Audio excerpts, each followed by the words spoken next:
on this episode of Assassin's Creed Brotherhood.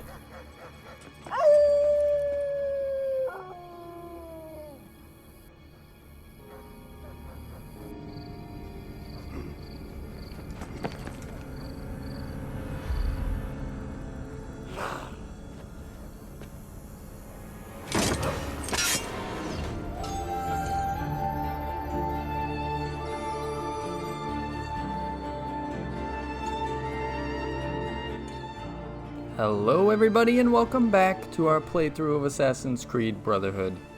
Thus far, our third favorite game we've played.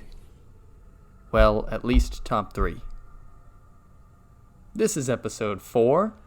We will be exploring some of the sights of Rome and catching up with our friend Niccolò Machiavelli. Without any further ado, let's get into it. Now, as we make our way to Niccolò, let's discuss a little about what makes Assassin's Creed Brotherhood interesting from my point of view. Now, what dominates the Assassin's Creed franchise is the fact that its setting is so interesting.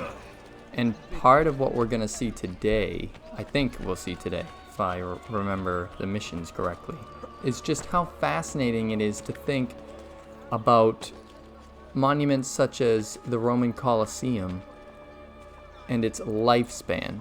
So obviously, it's interesting to look back on when it was new, but it's also interesting to look at it like, what did 1,500 Italians think of it? Anyway, let's talk to Niccolò and get this episode started. Did you liberate your money from our friend? I did. A small victory. They add up, and in time with work we'll have a few dozen more.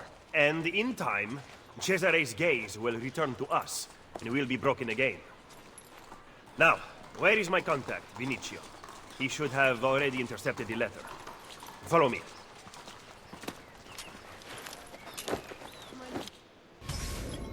I am already noticing that this game really wants us to be on horseback while we make our way through Italy.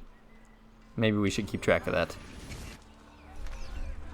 Also, it gives me so much anxiety. I really don't like bothering NPCs, and having to work my way through them, it's annoying. I get it's a city, easier to work through if you have a horse, but at what cost? Alright, I'm hurting these people's feelings. Hey, Desmond, I don't know if you're looking for something from 16, but last time scanning in eagle vision seemed to help. I'm not looking for anything from 16. I'm trying to help out Machiavelli here, so let's ignore that. Look at these facades masquerading as government. The Pope is very clever to keep this place in business. It fools your friend, the people, quite easily. When did you become so cynical? I merely describe the reality of Roma today. But all may not be lost. The good news is that we have allies in the city. How much longer this will last, however, I cannot say.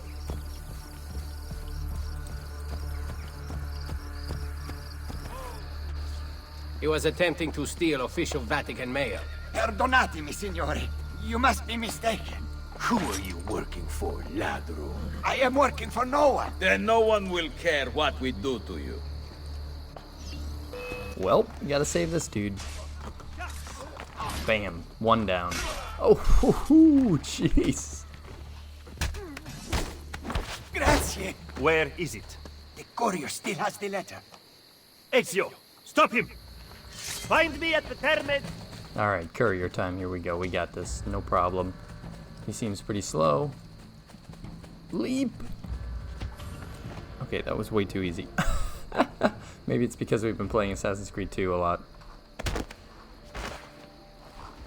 Okay, I thought I was just gonna punch him. It didn't happen. We're moving on. Anyway, back to the point I was trying to make before. Imagine what this site means to people in the year 1500. It's a ruin just as much as it is today, but it's not necessarily idealized like it is today, as in it's not a museum, you know, it's not a site that is protected internationally.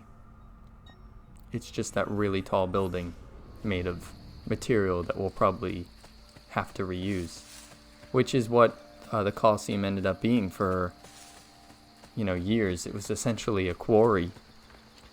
Yeah, I like that about this game in particular because Rome always has interested me, and this is a great time period to kind of check in and see how it's going. Games such as this kind of force a player to think about the journey that structures go through. They're humans live and die, but structures such as the Colosseum, while they will eventually fade, their lifespan is so long. They live through so much. It's just interesting to see what role they play in each era that they exist through.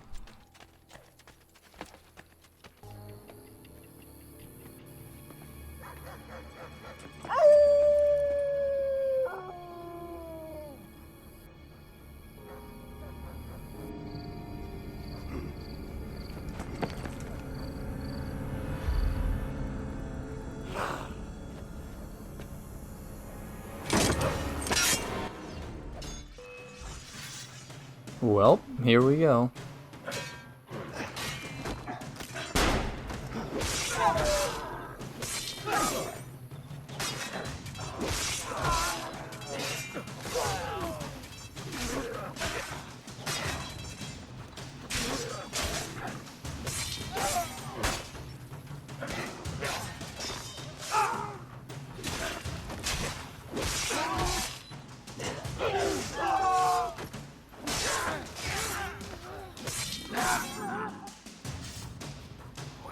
Murderers come from. Now it is fascinating to think about what that fight would have been in any of the previous games that we've played in the series. Assassin's Creed 2 would have been twice as long. Assassin's Creed 1. There will be a dedicated video about the combat evolution that we've seen thus far. But my gosh, you saw it right there if you've seen any of the prior games. They must have come from in here.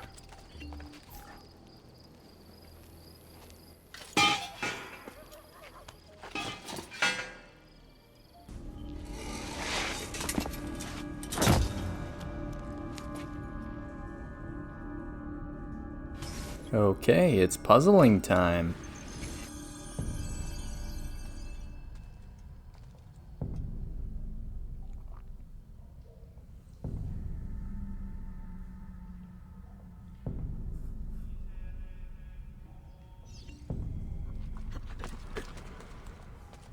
Nero's Golden Palace.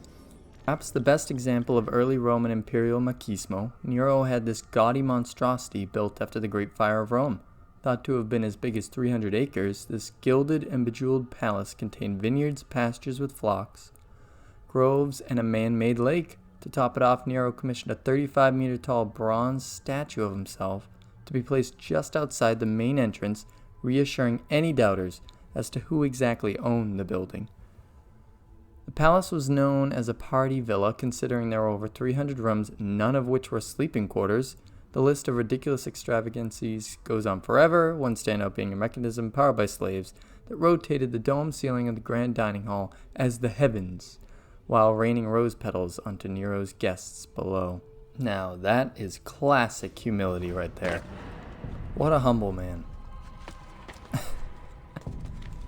Alright, let's see if we can sort out Nero's Golden Palace, which once again is a great artifact of history that we're catching, over 1,500 years after its use. Well, over 1,500 years? Okay, I had to look it up, but it's just under 1,500 years. So it was never completed, but it was built in the 1st century, or in the beginning of the 16th century. Anywho. But interestingly enough, I didn't know this myself, but this was actually lost to history until just about when this game takes place. The end of the 14th century, a young man fell through the roof and down into this area, just like we did, although we didn't fall, we marched, but regardless. The emperors who followed Nero were basically embarrassed by this whole creation anyway. It's a huge complex. I mean, especially if you're trying to not appear to be gaudy. You know, this is the worst move you could do, is build this. And yeah, it was not a popular move, to say the least. But he was an emperor. What are you going to do, right? Label him a public enemy and lead him into such a dizzy spin that he ends up taking his own life. That's what happened. But anyway, looks like we are filling the pool.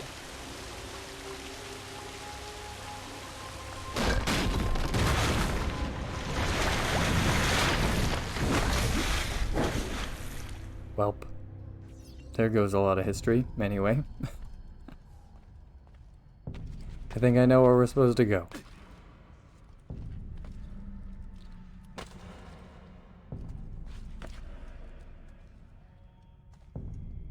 So just one last thing about this area, not to bore you to death here today, but when they discovered that this was underground, artists from all over Italy started to find a way down.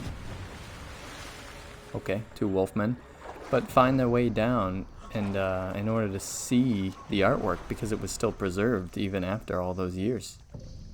So this monument in today's version, you know, in the 1500s, is just getting a new life in actual life and becoming a place for artists to gather and explore. We are not doing that today.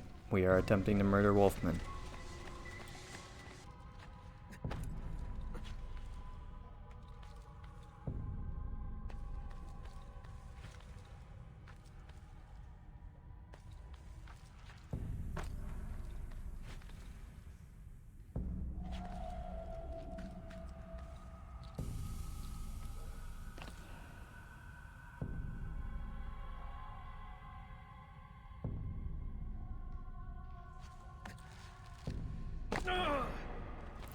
That sounded like it hurt, Ezio, and I apologize, but we have to make our way through. I'm not exactly sure why. Actually, I guess for revenge, right? Is this a revenge tour? It's hard to tell.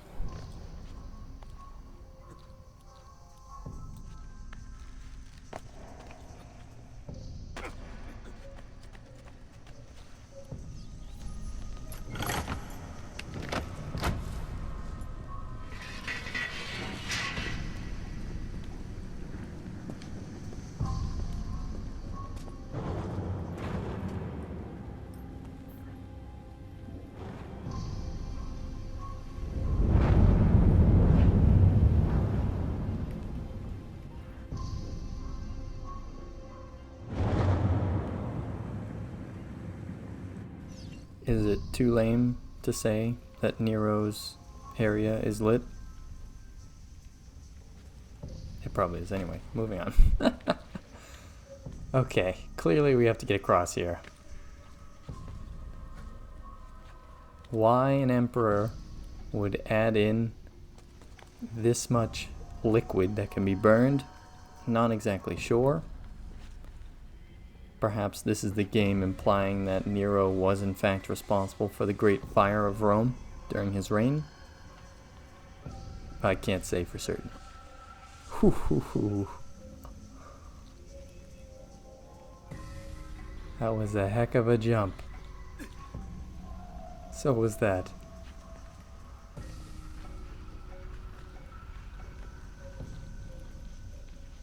Ezio, they only took 1 bar of health. Like, maybe we can just let him live.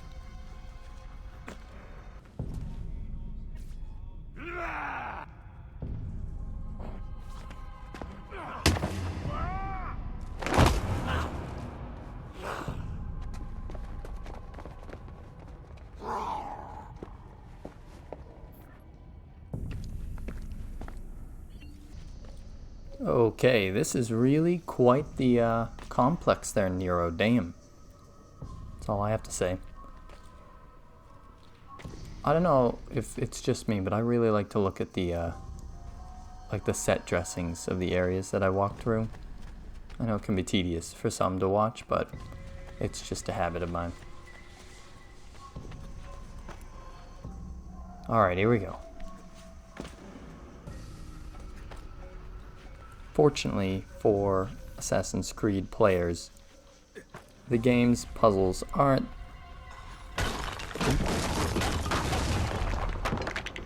Now I can get back up here. They're quite forgiving, so just like that. Perfect timing. Thank you, Assassin's Creed Brotherhood.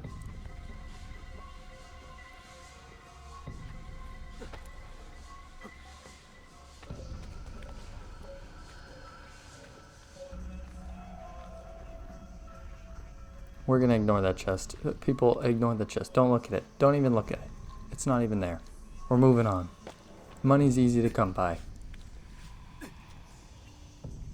Ooh, what a room. I wonder what this was used for. Also, wolfmen, only you can prevent forest fires. And that is quite poor fire management. Just leaving open flames unattended.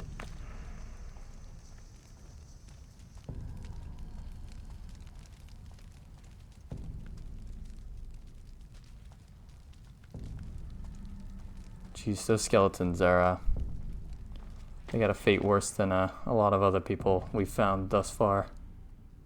Reminds me of walking around in Fallout. Can't help but feel bad for most of the people that you find.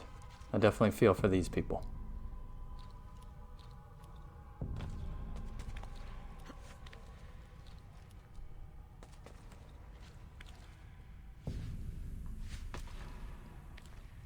Whew, what a catch.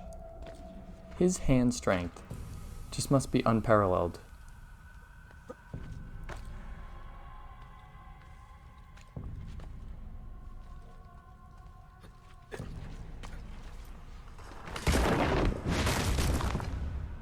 That could help if I fall. We're not going to fall, Ezio. That is a losing mentality. First try, we're going to get through this puzzle, no problem. Also, I haven't discussed it yet, but the parkour aspect, you know, the climbing, is definitely improved from game to game. You know, Assassin's Creed 2 is quite a leap from Assassin's Creed 1, just in the amount of things you can do and the variety of places that you can climb. But Assassin's Creed Brotherhood takes that, wow, even a step further. Perfect. A route up if I fall. I'd stop mentioning fall. We're not gonna fall, dude. We got this in the bag.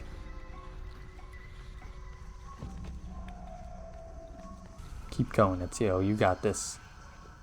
Left. Alright, what are we gonna find in here? Hopefully something of value. Followers of Romulus. Well, I'm gonna collect the treasure, obviously. Tomatoes, nice. But Romulus is one of the legendary founders of Rome, with his brother Remus.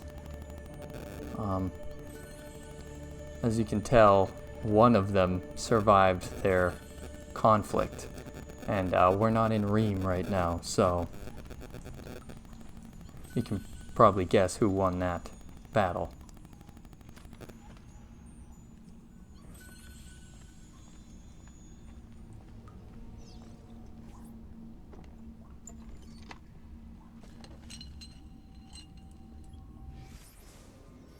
I leave my family's armor here, one of the finest sets ever made. May you who finds it receive strength in battle. So this is the equivalent of Altair's armor, which we unlocked if you watched that video that was published this week in Assassin's Creed 2. So at some point in this playthrough, we're going to have to find the different Romulus layers and unlock that armor, because it is quite a sight to behold.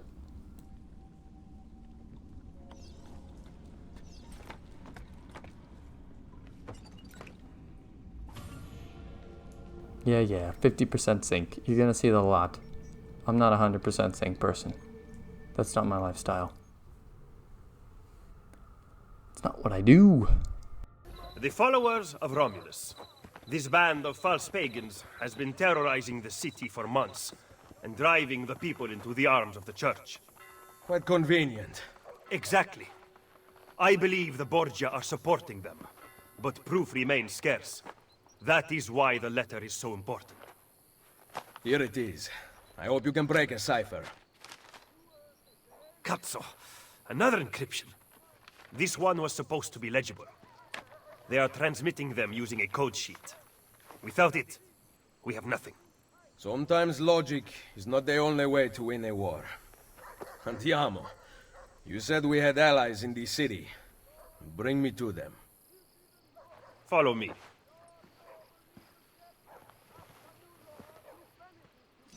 Okay. Machiavelli following simulator has begun again.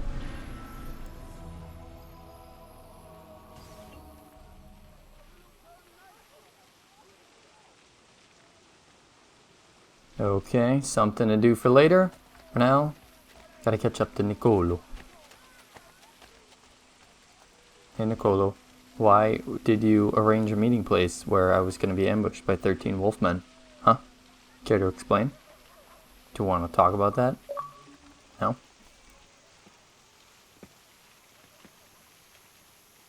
We recently began traveling through the tunnels to avoid the guards, but many of the entrances in the city are broken. By using them, we can get to our destination rapidly without encountering resistance.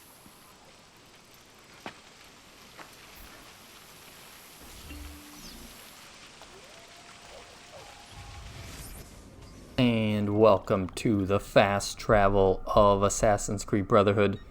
We're going to have to open up basically all of these in order to make passage across Rome a little bit easier. It's not too much of an issue, and it leads right to our hideout, which we should be going to right now. Ben trovato, Niccolò. Ah, Ser Ezio. A pleasure. Fabio Orsini, at your service. I've heard a great deal about you from my cousin, Bartolomeo d'Alviano. A fine warrior. Fabio has lent us an unused storeroom on Isola Tiberina. I know you were used to better accommodations in Toscana. It is perfect. Bene.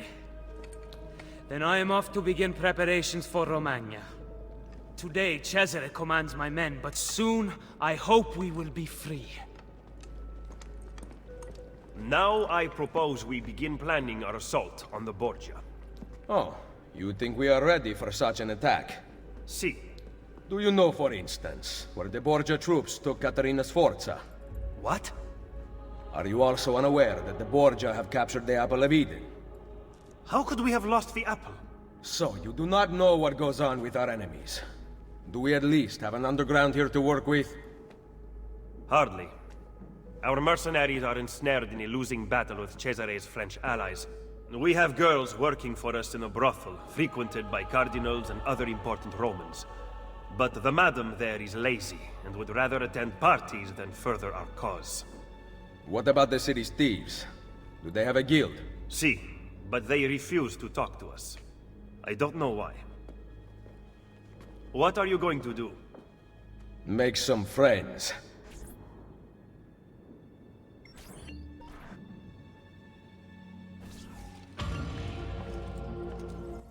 All right.